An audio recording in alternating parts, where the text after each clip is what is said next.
कुदरत ने दिमाग को दिल से ऊंची जगह रखा है, इसलिए कि जज्बात को हर हालत में अक्ल के ताबे रखना चाहिए। जो कहते हैं कि पीछे मुड़कर नहीं देखना चाहिए, गलत कहते हैं। बार बार देखना चाहिए कि अपनी औकात याद रहे।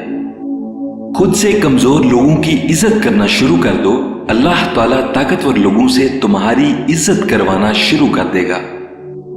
दिखावे की खूबियां खामियों से भी बदतर होती हैं, और सबसे बड़ी खूबी यह है कि आप अपनी खामियों से आगाह हो। अपनी गलती का एतराफ कर लेना एक बेहतरीन खसूसियत है। इससे नफ्स में आजिज़ी परवान चढ़ती है और तकब्बर कमजोर होता है। एक हकीकत यह भी है कि हम अपने खैरखाहों से ज्यादा उन लोगों को अपने लिए मुखलस समझते हैं जो हमारी हाँ में हाँ मिलाते हैं।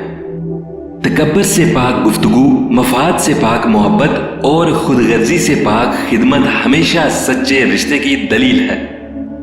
जहां छोटों की ज़बानें बड़ी हो जाएं, वहां बड़ों के रुतबे खत्म हो जाते हैं। अजीम लोगों को हमेशा मामूली सोच वाले लोगों की मुखालफत का सामना करना पड़ता है। बाज़ औक़ात कोई शिकस्त ऐसी भी होती है जिसके दामन में फतह से ज्यादा कामयाबियां होती हैं। दिल में अकीदत ना हो तो झुकी हुई निगाहें कभी अदब की मिसाल नहीं बन सकती।